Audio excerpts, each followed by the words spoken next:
நேற்றைய தினம்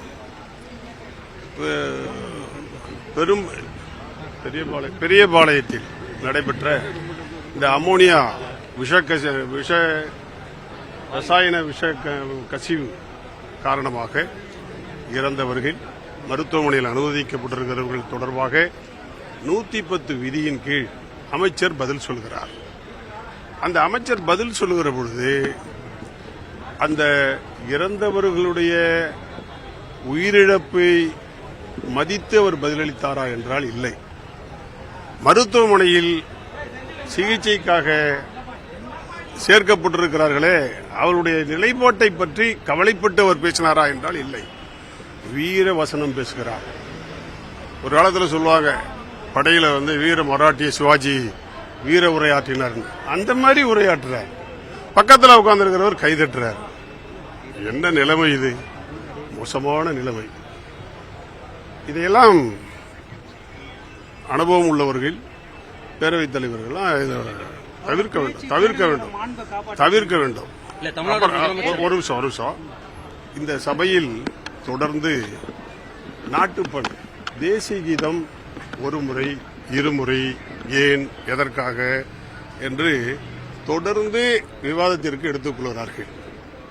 அது ஒன்றும் பெரிய விஷயமே அல்ல. ஒரு சாதாரண நடைமுறை தான் காலங்காலமாக.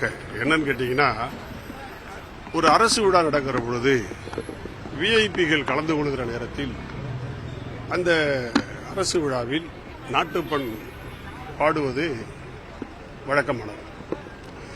அதே விழா தொடருமானால், விஐபி போனதற்கு பிறகும் தொடருமானால் அங்கே நாட்டுப்பண் திரும்ப பாட மாட்டார்.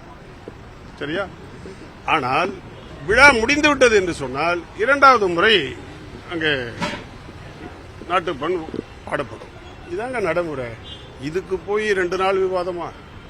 இதை சொல்ல தெரியல யாருக்கும், அமைச்சர்களுக்கோ இல்ல பேரவைத் தலைவருக்கு கூட இதை சபையில் இதுதான் மரபு என்று அறுதியிட்டு உறுதியாக சொல்வதற்கு தெரியவில்லை. அவை சபை ஆளுங்கட்சி தரப்பு இன்னும் கற்றுக்கொள்ள வேண்டியதும் பின்பற்றப்பட வேண்டியதும் நிறைய மரபுகளை சட்டங்களை அவர்கள் தெரிந்து கொள்ள வேண்டியது நிரம்ப இருக்கிறது. பேசும்போது சினிமா பட காட்சியை பேசுற மாதிரி இருக்குது. கையசைத்து இது பண்ணாது எதிர்கட்சியில் குற்றம் சாட்டாரு. நீங்க எப்படி பாருங்க? அதாவது சட்டமன்றத்திற்கென்று பின்பற்றக்கூடிய மரபுகள் இருக்கிறது. அந்த மரபுகளை தாண்டி அவர்கள் தங்களுடைய நடவடிக்கைகளை செய்து கொண்டிருக்கிறார்கள். இது பேரவைத் தலைவரால் தவிர்க்கப்பட வேண்டும், நிறுத்தப்பட வேண்டும், திருத்தம் கொண்டு வரப்பட வேண்டும். அது செய்யாமல் இருக்கிறார் பேரவைத் தலைவர். முன்னாள் முதலமைச்சர் மு க ஸ்டாலின் குறித்து ஒரு கடுமையான விமர்சனமும் ஒரு குட்டி கதையும் உள்ள பேசினாங்க. இதற்கு முன்னால் உங்களுடைய அனுபவத்தில் ஏதாவது முதலமைச்சர்கள் குட்டி கதை சொல்லி பார்த்திருக்கீங்களா சட்டப்பேரவையில்? இல்ல இதான் முதல் முறையா? எப்படி இருந்தது அந்த குட்டி கதை? சரியாது?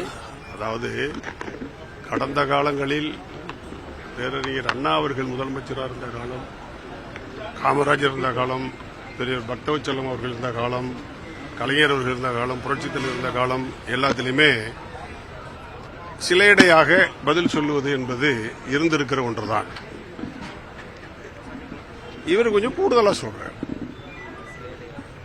உங்களுடைய சட்டமன்ற உறுப்பினர் எஸ் பி வேலுமணி முதலமைச்சர் சந்திச்சு வாழ்த்து தெரிவிச்சிருக்கிறாரு. நல்லா பேசியிருக்கீங்க, கையெல்லாம் குலுக்கியிருக்காரு. அது எப்படி பார்க்கறீங்க? அதாவது அது அவர் தனிப்பட்டதா? அப்படி இல்ல.